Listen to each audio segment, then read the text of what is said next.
What compels a young, orphaned woman of the 15th century to establish a completely new religious community, shattering centuries-old molds, yet remaining steadfastly within the Church? The answer lies in the life of Saint Angela Merici, an extraordinary woman who knew how to hear the voice of God amidst tribulations and transformed the landscape of Catholic education for women. Born in turbulent times, when the Church faced grave crises and European society underwent profound transformations, this humble Italian woman received from divine providence the mission to form young women in the Christian faith through a revolutionary model, consecrated virgins who would live in the world, not behind cloistered walls.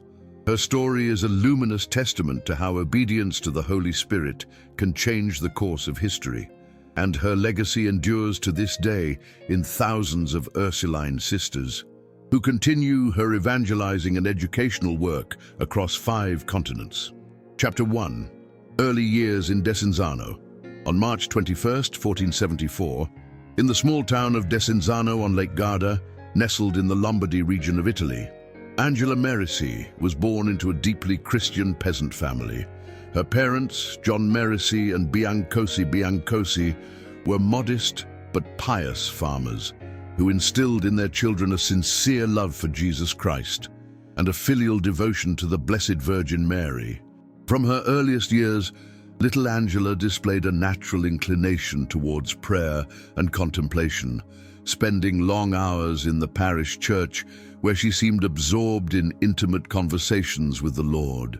The neighbors of Desenzano observed with admiration how that little girl, barely 5 or 6 years old, remained kneeling before the Blessed Sacrament with a composure uncharacteristic of her age, as if she already sensed the special calling that God had reserved for her.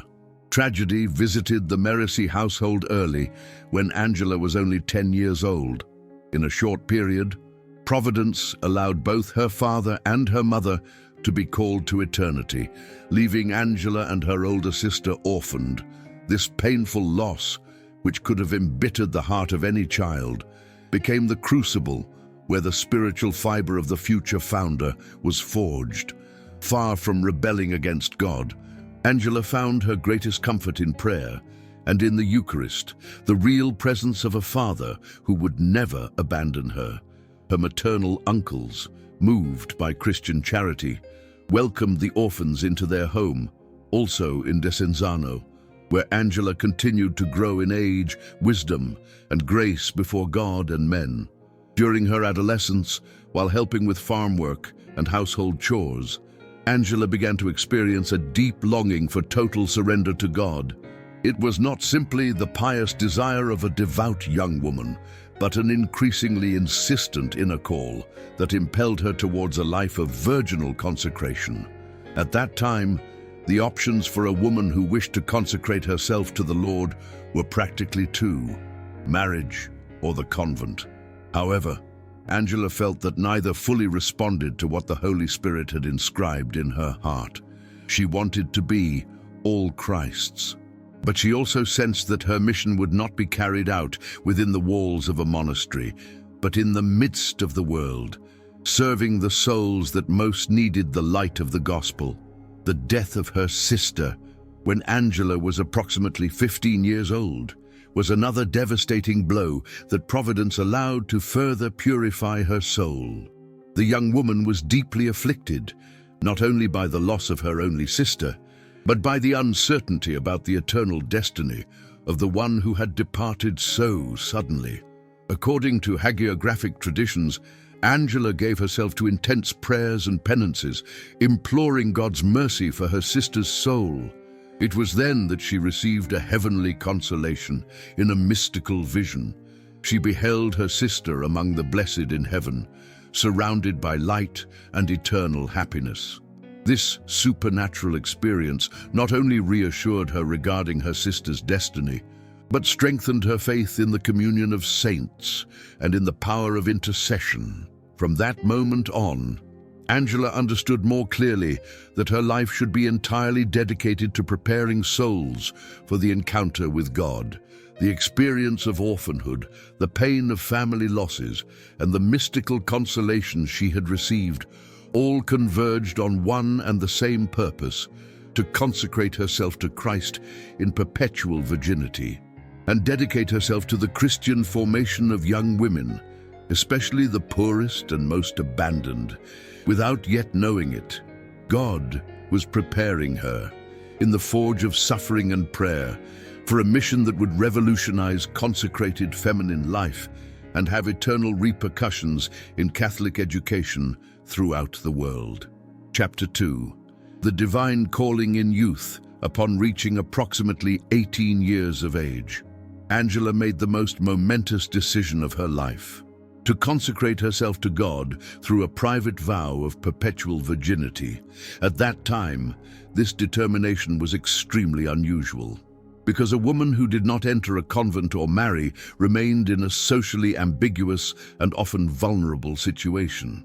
However, moved by an inner certainty that only the Holy Spirit can instill, Angela pronounced her vow in the privacy of her heart, trusting fully that divine providence would sustain her. This act of radical faith marked the beginning of a form of consecrated life that, although practiced by some previous saints, had not yet been institutionalized in the Church. Virginity lived in the world, without religious habit or cloister, but with total dedication to God and neighbor. Shortly after her private consecration, Angela entered the Third Order of St. Francis, seeking a spiritual framework that would sustain her dedication and provide her with direction on the path of Christian perfection. As a Franciscan tertiary, she adopted a life of greater austerity, practicing voluntary poverty, bodily penance, and constant prayer, following in the footsteps of the poor man of Assisi. She dressed with great simplicity, almost poverty, and distributed everything she received among the needy, keeping only what was essential for her survival. Her cell became a small sanctuary where she spent long hours in contemplative prayer, but her heart burned with the desire to go out to meet souls, especially poor girls who grew up in religious ignorance and were in danger of losing their faith or purity. It was during this period of intense spiritual life that Angela received the first great vision that would illuminate her future apostolate. While in prayer, in a field near Desenzano on Lake Garda, Angela Merici was caught up in ecstasy, and she beheld a radiant ladder descending from the heavens to earth, much like the one the patriarch Jacob saw in the Old Testament. Down and up this ladder, resplendent angels were moving, and amidst them, forming a celestial procession, Angela distinguished numerous young virginal women dressed in white, crowned and radiant with glory. An inner voice revealed to her that these virgins represented the young women she would gather and train in the service of God, and that her mission was to found a company of consecrated virgins who would live in the world to provide Christian education to girls and preserve the faith in challenging times. This heavenly vision profoundly impacted Angela's soul, but far from rushing to immediately realize what she had witnessed, she kept the secret in her heart, constantly meditating on it. As the Blessed Virgin Mary pondered the words of the angel and the events of Jesus' childhood, she knew that God's works mature slowly in the silence of prayer and under the guidance of obedience to the Holy Church. For several years, Angela devoted herself to growing in virtue, to practicing charity heroically with the poor and sick of her region, and to developing spiritually under the direction of wise and holy priests who recognized in her a soul favored by God. Her reputation for holiness began to spread throughout Desenzano and neighboring towns, and many people came to her, seeking spiritual advice or material help. The young consecrated woman also intensified her dedication to the catechism of the poor girls of the area, gathering them in her modest home or in the parish church, to teach them the fundamental truths of the Catholic faith, the traditional prayers, and the basics of Christian life. With maternal patience and doctrinal firmness, Angela transmitted the creed, the commandments, the sacraments, and especially devotion to the passion of our Lord Jesus Christ and to the Blessed Sacrament. Those early catechetical experiences were like a providential rehearsal for the great work that God had prepared for her. Unknowingly, she was forging the pedagogical method that would characterize her future spiritual daughters, a comprehensive Catholic education, combining rigorous doctrinal instruction with the testimony of a holy life and maternal love toward the students. Chapter 3. Pilgrimages and Extraordinary Graces. Around the year 1516, when Angela was approximately 42 years old, Providence arranged for her to move to the city of Brescia, an important urban center in Lombardy. This change of residence, seemingly coincidental, was part of the divine plan for her future mission. In Brescia, Angela was welcomed by the noble Patangola family, especially by Catherine Patangola, a pious widow, who immediately recognized the holiness of this simple woman and the extraordinary virtue that emanated from her presence. Under the roof of the Patangolas, Angela found not only material lodging, but also the proper environment to mature her project of founding a company of educating virgins. The city of Brescia, with its spiritual and social needs, would reveal itself as the setting chosen by God for the birth of the work that would transform Catholic female education. During her initial stay in Brescia, Angela felt the inner impulse to make a pilgrimage to the Holy Land, a desire that burned in the heart of every fervent Christian of that era, to walk through the very places where the incarnate Word had lived, preached, suffered, and risen. She embarked on the long and dangerous sea voyage, accompanied by some benefactors who admired her holiness. The crossing of the Mediterranean Sea was then an adventure full of risks. Storms, pirates, diseases, and shipwrecks constantly threatened the pilgrims. However, Angela trusted fully in divine protection and offered all the inconveniences and dangers of the road as a pleasing sacrifice to God. During the trip, her unwavering faith and her serenity in the midst of adversities edified the other pilgrims and turned the ship into a small praying community. The pilgrimage proceeded normally until, while stopping on the island of Crete, an extraordinary event occurred that would manifest palpably the divine predilection toward Angela and the supernatural strength of her soul. Suddenly, without any apparent medical cause, Angela completely lost her sight. Blindness came on suddenly and totally, plunging the pilgrim into physical darkness. This event, which would have destroyed the plans of any ordinary person, did not alter in the slightest Angela's determination to continue her pilgrimage. With a heroic faith that astonished everyone present, she declared that she would continue the journey to Jerusalem, even if she were blind, for she did not need bodily eyes to contemplate with the eyes of the soul the mysteries of redemption. Indeed, Angela completed the entire pilgrimage to the Holy Land, deprived of her sense of sight. She visited the holy places, guided by her travel companions, the Holy Sepulchre, Calvary, the Cenacle, Bethlehem, Nazareth, and all the sites consecrated by the earthly presence of the Savior. Although her eyes could not see the sacred stones, nor the venerable sanctuaries, her spirit contemplated with supernatural clarity the mysteries that had taken place there. Moreover, witnesses claimed that she accurately described places that she had not been able to see, as if an inner light revealed to her what her blind eyes could not perceive. This pilgrimage in darkness became a profound mystical experience, during which Angela penetrated more deeply into the mysteries of the Passion, death, and resurrection of Christ, strengthening her union with the divine spouse to whom she had consecrated her virginity. Upon her return, when the ship made a stop again in Crete, the miracle occurred, confirming the extraordinary nature of that trial. As suddenly and mysteriously as it had come, the blindness disappeared. Angela fully regained her sight, without any medical intervention, to the astonishment and joy of all who accompanied her. This prodigy clearly manifested that the temporary blindness had been a special grace, permitted by God, to further purify the soul of his servant and to demonstrate that her faith did not depend on sensible consolations, nor on external conveniences. The recovered vision was now more penetrating spiritually, for Angela had learned in the darkness to see with the eyes of pure faith.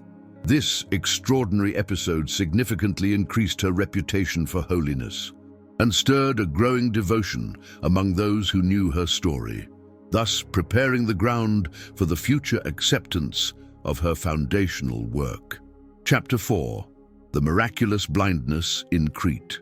The mystery of the temporary blindness that affected Angela Merici in Crete deserves deeper consideration, as it reveals fundamental aspects of her spirituality and the providential plan for her life. When darkness fell upon her eyes on that Mediterranean island, Angela faced a crossroads that would have made any less tempered soul falter. She had two options: return immediately to Italy in search of a cure, abandoning the purpose of her pilgrimage, or continue forward, blindly trusting in the divine will. Her decision to proceed demonstrated a heroic faith, placing her in the lineage of the great patriarchs and prophets who obeyed God without seeing the way.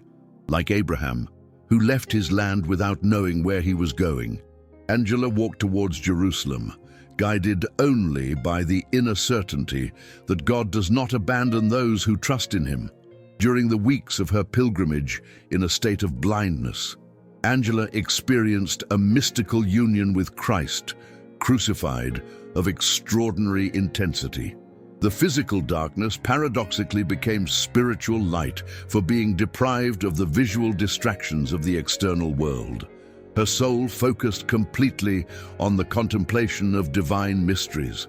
Witnesses reported that, while visiting the Holy Sepulchre or Mount Calvary, Angela remained absorbed in deep prayer, her face transfigured, and abundant tears revealed the intensity of her inner experience. Later, she would confess to her spiritual daughters that those weeks of blindness had been one of the greatest graces of her life, for God had granted her to contemplate with the eyes of the soul what her bodily eyes could not see. Angela's attitude during this trial also revealed her profound understanding of the redemptive value of suffering united to the cross of Christ. Far from complaining or insistently asking for healing, she offered her blindness as a sacrifice for the conversion of sinners and the sanctification of consecrated souls. This oblation dimension of her spirituality, which she had cultivated since her youth through penance and voluntary mortification, now reached its most perfect expression. Angela had understood a truth that she would constantly teach to her future daughters, that the value of a life is not measured by comforts or external successes, but by the love with which one embraces the divine will, especially when it manifests itself in the cross. The fellow pilgrims who witnessed her behavior during those difficult days were deeply edified and transformed. Many of them were devout people, but of ordinary spirituality, who had undertaken the pilgrimage moved by pious motives, but without Angela's mystical depth. By contemplating her unwavering faith, her supernatural serenity, and her ability to find God in the midst of adversity, they experienced an inner conversion and a desire to seek Christ with greater intensity. Thus, Angela's blindness became an instrument of evangelization and sanctification, not only for herself, but for all those around her. This would be a constant pattern in her life. The trials she endured with love were transformed into blessings that were poured out on others. The miracle of the recovery of sight in the same place where she had lost it unequivocally confirmed the divine intervention in the entire episode. It was not a gradual healing explicable by natural causes, but an instantaneous and complete restoration that defied all medical logic. The witnesses, including educated and experienced people, had no doubt that they had witnessed an authentic miracle. This extraordinary experience sealed in Angela's heart the certainty that God was leading her on special paths towards a unique mission. The recovered sight was now a new sight, purified by the passage through the darkness, more capable of discerning the divine will and of seeing in every event the loving hand of providence that orders everything towards the good of those who love God. Chapter 5. The return to Brescia and the mission. Back in Brescia, after her pilgrimage to the Holy Land, Angela resumed her life of prayer, penance, and service to the poor with renewed fervor. The Lombard city was then going through difficult times, both spiritually and materially. The wars that ravaged Italy, the corruption of customs that affected various sectors of society, and the cooling of faith in many hearts created a bleak outlook. However, Angela did not allow herself to be overcome by discouragement, but saw in that situation precisely the urgency of her mission. Like the prophet Isaiah, who responded, "Here I am, Lord, send me," before the vision of the need of the people, Angela felt called to act decisively to remedy religious ignorance, especially among young women. The situation of poor girls and adolescents in Brescia was particularly worrying. Without access to formal education, and often forced to work from an early age, they lacked adequate religious instruction and were exposed to moral dangers of all kinds. The existing convents welcomed only young women from wealthy families who could pay the required dowry, leaving the poor without the possibility of religious consecration or solid Christian formation. Angela understood that this educational gap represented a very serious threat to the transmission of the Catholic faith to future generations. It was not enough to lament the situation. It was necessary to act with evangelical courage, trusting that God would provide the means to carry out a work that surpassed human strength. Moved by this apostolic urgency, Angela began to gather in her house poor girls from the most needy neighborhoods of Brescia to teach them Christian doctrine. These catechetical meetings took place in an atmosphere of Franciscan simplicity, but with a remarkable doctrinal depth. Angela was not content with transmitting superficial notions. She explained with clarity and precision the fundamental truths of the faith, using a language adapted to the capacity of the girls, but without ever lowering the dogmatic content. She taught the creed article by article, the commandments with their concrete moral implications, the sacraments as channels of divine grace, and above all, instilled a tender love for Jesus Christ, present in the Blessed Sacrament, and for the Blessed Virgin Mary as mother and model of purity. Angela's pedagogical approach was characterized by combining doctrinal instruction with personal example and a maternal love for her young students.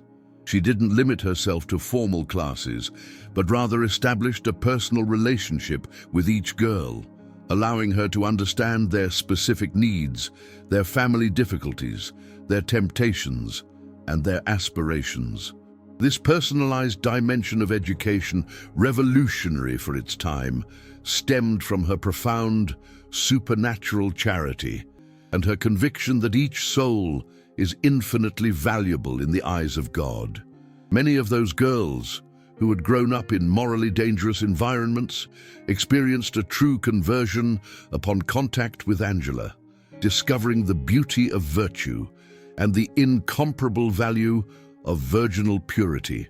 Gradually, some older young women began to collaborate with Angela in this catechetical work, drawn by her holiness and excited by the importance of the educational mission.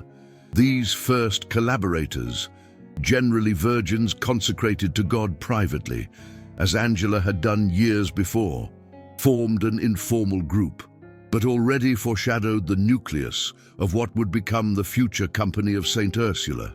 Angela trained them not only as catechists, but as contemplative souls who should drink in prayer and the sacraments. The necessary strength for their apostolate, she constantly reminded them that their educational effectiveness would depend much more on their interior life and their witness of holiness than on their knowledge or pedagogical skills.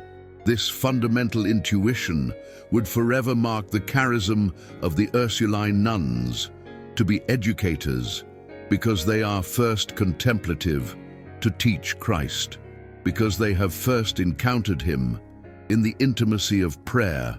Chapter 6.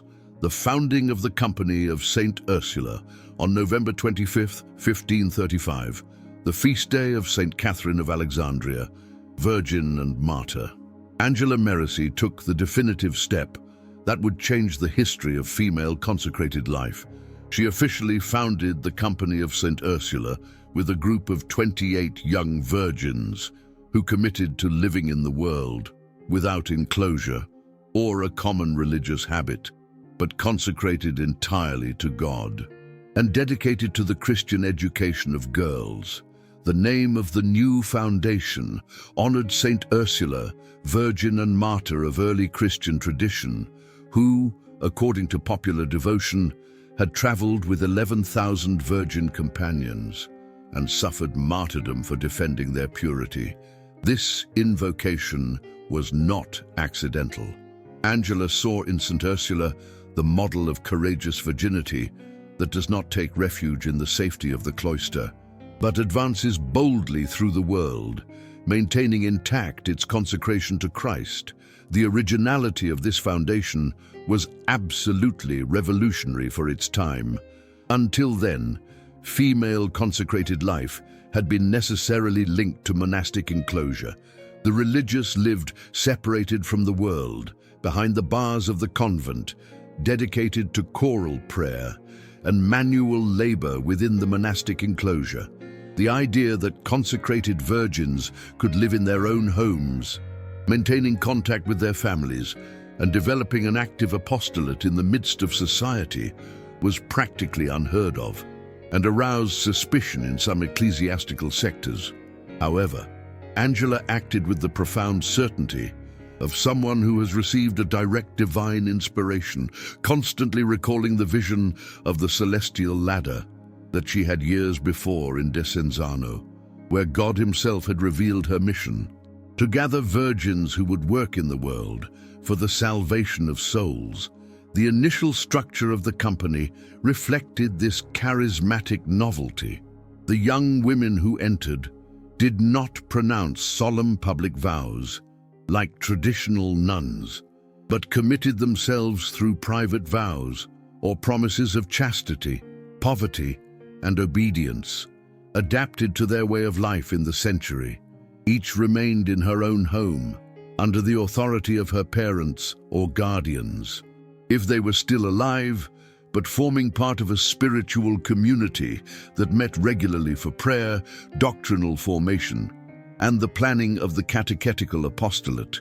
They did not wear a distinctive religious habit, but rather modest and simple clothes, appropriate for consecrated women. This formal flexibility hid a total rigidity in what was essential: complete surrender to God, a life of intense prayer, the heroic practice of virtues, and an ardent zeal for the Christian education of young women. Angela carefully organized the governance structure of the nascent company.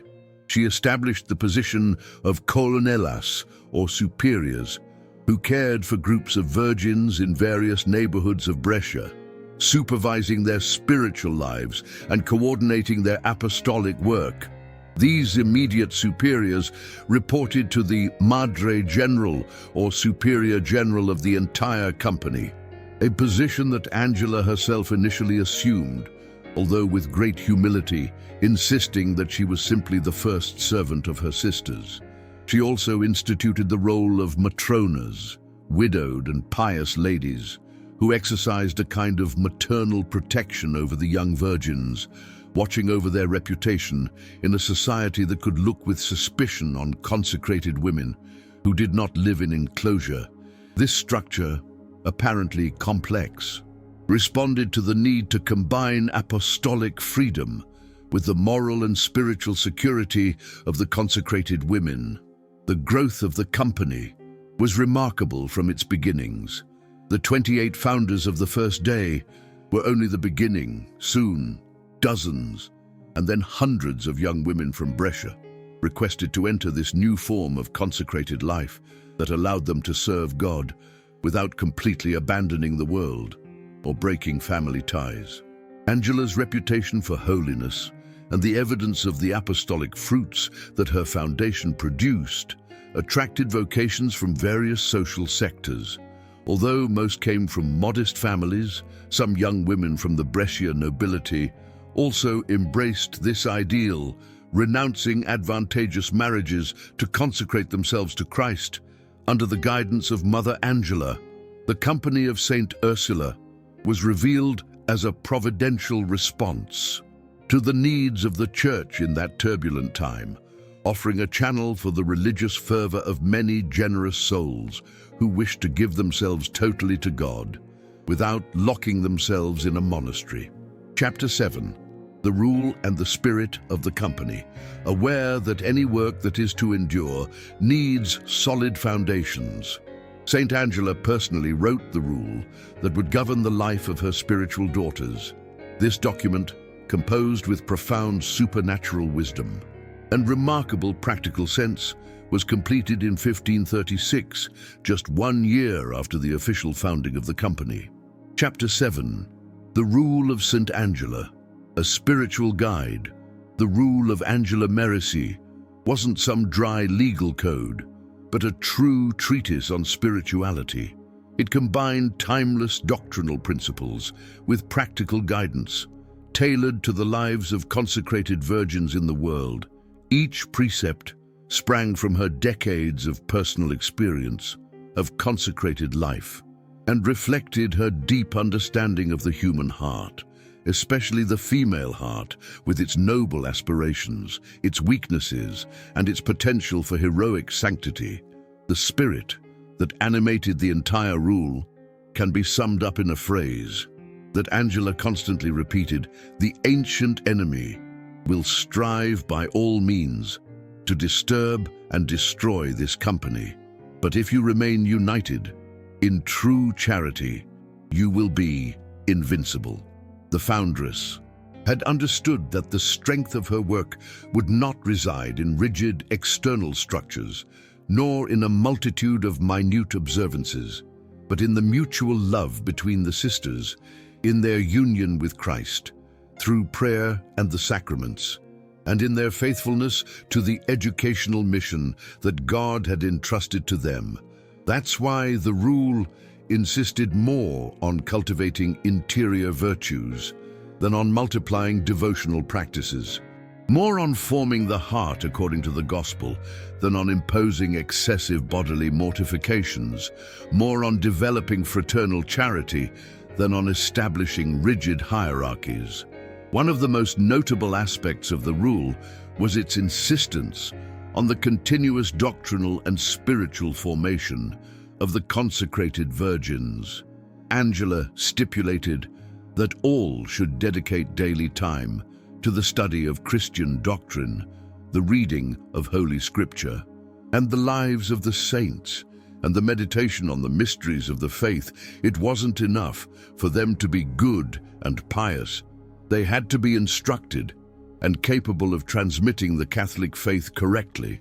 This vision of the religious educator as a cultured and doctrinally sound woman was innovative in an era when female education, even religious education, was usually very limited.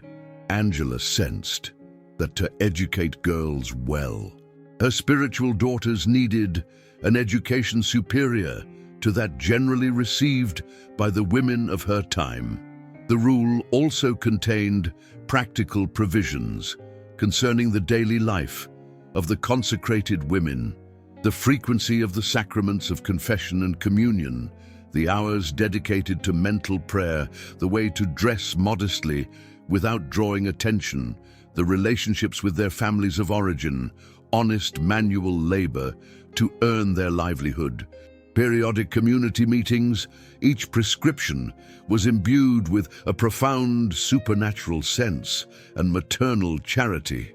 Angela didn't impose heavy burdens, but traced a realistic path of sanctification for women who lived in the world, but were not of the world.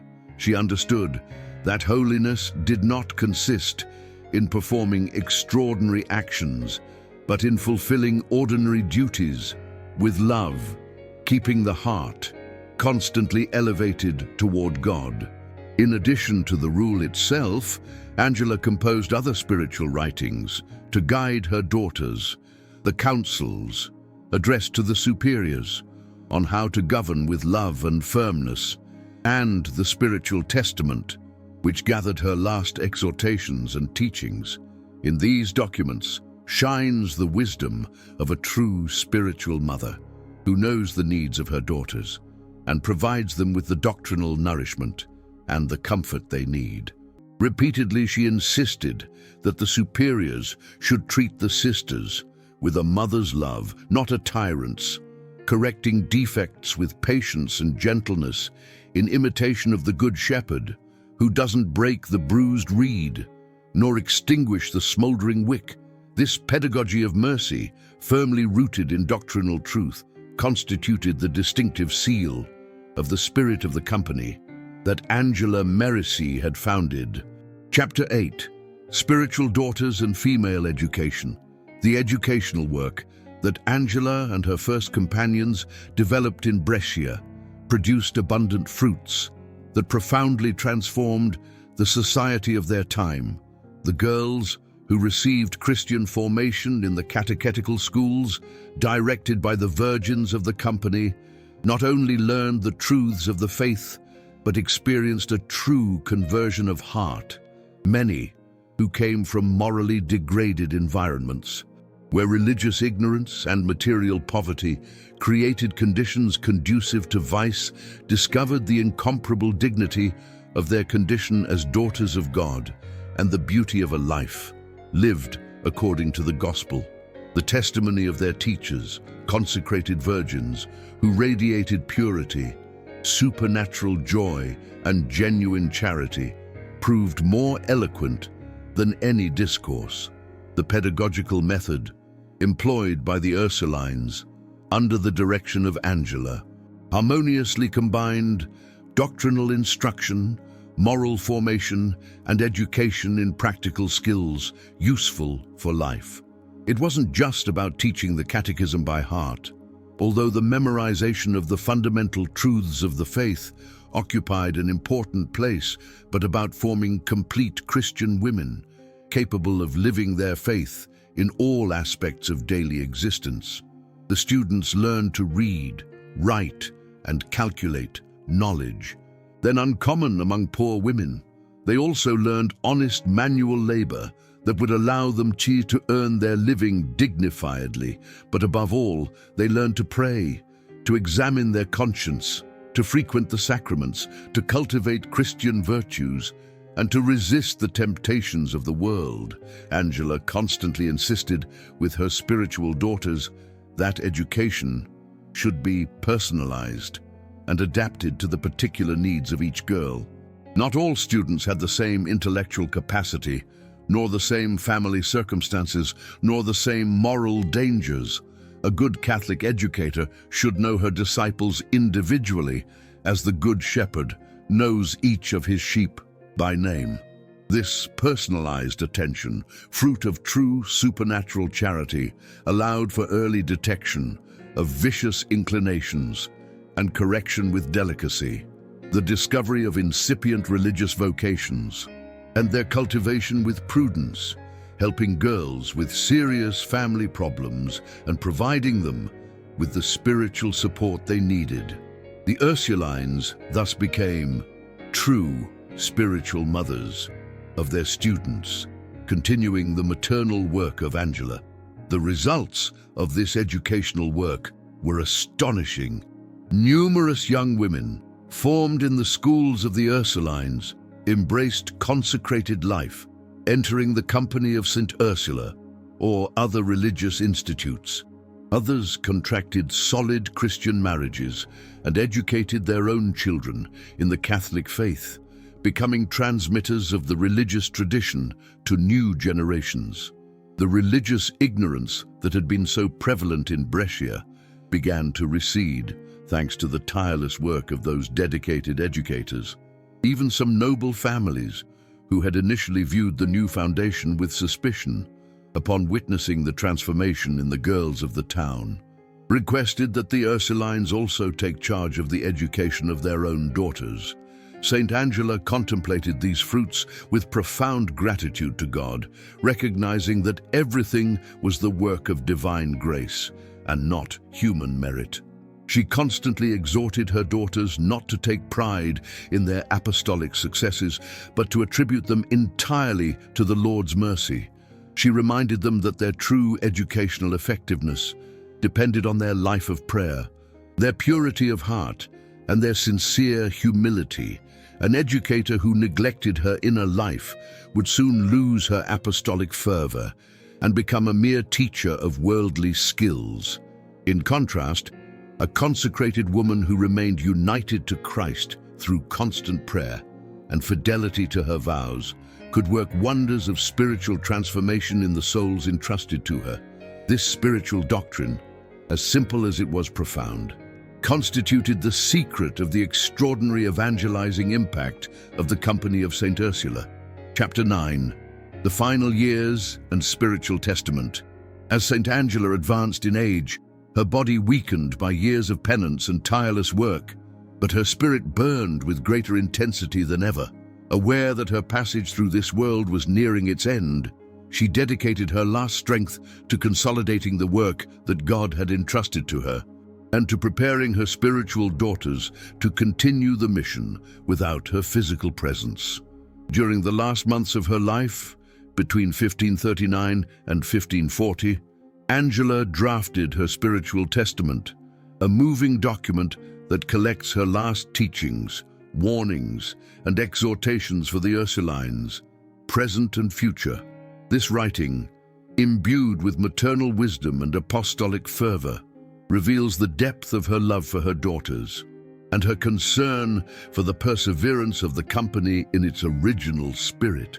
The spiritual testament addressed fundamental themes for the life of the company. Saint Angela warned about the dangers that would threaten the work in the future: internal divisions caused by a lack of charity, temptations against purity that the devil would not cease to stir up, the cooling of initial fervor, the temptation to conform to the spirit of the world, abandoning evangelical radicalism. With a prophetic voice, she alerted, "Stand firm, be vigilant in faith, do not be deceived by new doctrines." This exhortation would prove providential in the following decades, when the Protestant Reformation and other religious currents would test the fidelity of many Catholics. The Ursulines, formed according to the spirit of Saint Angela, remained firmly attached to the traditional doctrine of the Church. The founder also insisted on the need to keep alive the spirit of contemplative prayer that should characterize every true Ursuline. "Always keep Jesus Christ crucified before your eyes," she exhorted. "Begin the day by offering everything to God. Frequently resort to brief prayer during your occupations. End the day with an examination of conscience." These practices, simple but fundamental, would ensure that apostolic activity did not degenerate into mere external activism, but always sprang from a deep inner life. Angela knew from experience that apostolic effectiveness is directly proportional to the intensity of the life of prayer, and she wanted to ensure that her daughters never forgot this essential truth. With special tenderness, Saint Angela addressed the superiors of the company, present and future, transmitting practical advice on the governance of the communities. She recommended treating the sisters with maternal gentleness, correcting defects with patience, knowing each of the consecrated women under their care personally, setting an example in everything, especially in humility and charity. "Remember that you are mothers, not tyrants," she repeated. "True love does not consist in excessive severity nor in soft permissiveness, but in sincerely seeking the spiritual good of each sister." This pedagogy of love, firm in principles but merciful in application, reflected the way Christ himself treated his disciples and the way the Church guides her children. During her last months, Saint Angela suffered various illnesses with heroic patience and supernatural joy. She never complained of her pain, but constantly offered it for the company, for the Church, and for the conversion of sinners. She frequently received the sacraments of confession and communion, finding in them her main consolation. The Ursulines who assisted her in her final illness were edified by her serenity in the face of death, her absolute trust in divine mercy, and her total abandonment into the hands of God. Until the last moment, she continued to advise, encourage, and bless her spiritual daughters with no other interest than to see them persevere in fidelity to Christ and to the educational mission they had embraced. Chapter 10. The Passage to Heaven and the First Miracles. On January 27, 1540, in her home in Brescia, surrounded by her spiritual daughters who wept but also thanked God for the gift of having known her, Saint Angela Merici surrendered her soul to the Creator. She was 65 years old, of which almost 50 had passed in consecrated virginity and tireless service to the Church. Her last words were of encouragement for those present. "I await you in heaven. Continue forward with courage in the work that God has entrusted to you." She expired with a serene face, like someone who falls asleep peacefully while pronouncing the names of Jesus and Mary. No sooner had her soul departed than the bells of the churches of Brescia began to ring spontaneously, without anyone touching them, announcing that a saint had just entered into heavenly glory. The news of Mother Angela's death spread rapidly throughout Brescia and its surroundings, provoking extraordinary manifestations of grief and veneration. Multitudes came to contemplate her body, which remained incorrupt and emitted a sweet perfume. The inhabitants of Brescia, from the humblest to the noble families, passed before her mortal remains with tears, considering themselves fortunate to have lived in the same city as that servant of God. The civil and ecclesiastical authorities, who had admired her in life, now organized funeral honors worthy of a saint. The Bishop of Brescia solemnly celebrated the funeral rites, delivering a sermon that extolled the heroic virtues of the deceased and prophesying that God would glorify her with abundant miracles. Indeed, barely had Angela Merici's body been buried in the church of Santa Afra in Brescia, when reports began to pour in of graces and miracles obtained through her intercession. Seriously ill people who touched her tomb were instantly healed. Infertile women who pleaded with her conceived children. People tormented by spiritual temptations found peace invoking her name. The Ursulines carefully collected the testimonies of these heavenly favors, presenting them to the ecclesiastical authorities as proof of their founder's sanctity. Among the most notable miracles was the healing of a little girl blind from birth, who regained her sight when brought before Angela Merici's tomb, in a providential echo of the temporary blindness the saint herself had suffered in Crete. Devotion to Angela Merici spread rapidly beyond Brescia.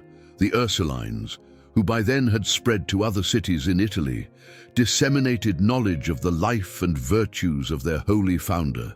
In every place where they established schools for girls, the memory of Mother Angela inspired both educators and students. Many young women who knew her story felt a desire born in their hearts to follow in her footsteps, embracing the consecrated life and dedicating themselves to Catholic education. Thus, even after her death, Angela Merici continued to be a fruitful mother, begetting vocations and forming disciples for Christ. The incorruption of Angela Merici's body, which remained for several years after her death, was considered by all as a clear sign of the heroic sanctity she had attained. When finally, by order of the ecclesiastical authorities, her mortal remains were examined with a view to a future beatification process, they were found still fresh and flexible, exuding a supernatural perfume. This phenomenon, together with the multitude of documented miracles and the unanimous testimony of all who had known her about her extraordinary virtues, paved the way for the official recognition of her sanctity by the Church. Meanwhile, the faithful people did not wait for official decrees. They already venerated Angela Merici as an authentic saint, a powerful intercessor before the throne of God. Chapter 11. Canonization and Universal Legacy. Angela Merici was beatified by Pope Clement III in 1768 and canonized by Pope Pius VII on May 24, 1807, with her liturgical feast day on January 27th. Her canonization definitively validated the educational charism she had founded. The Company of Saint Ursula expanded throughout Europe and America, establishing Catholic schools for girls that preserved the faith in lands threatened by Protestantism. The Ursulines arrived in Quebec in 1639 and subsequently throughout Latin America and the United States. Their pedagogy, centered on personal love for each student and integral formation, anticipated modern educational principles. The Church recognized her as the patron saint of Catholic educators and of those who suffer from physical illnesses. Her legacy remains in force in thousands of Ursuline schools, which form Christian women according to the Gospel. Chapter 12. Prayer to Saint Angela Merici. Prayer that invokes Angela Merici as a faithful virgin and mother of consecrated souls, asking for her intercession to imitate her faithfulness to God. She is invoked as the mother of Christian educators, begging for wisdom, patience, and apostolic zeal for teachers and catechists. Her help is requested to live the faith with authenticity in the modern world, combining contemplation and apostolate. Her intercession is requested in illnesses and tribulations, remembering her temporary blindness. Finally, prayer is offered for the Church, the Pope, bishops, priests, Christian families, protection of young women, and vocations to the consecrated life.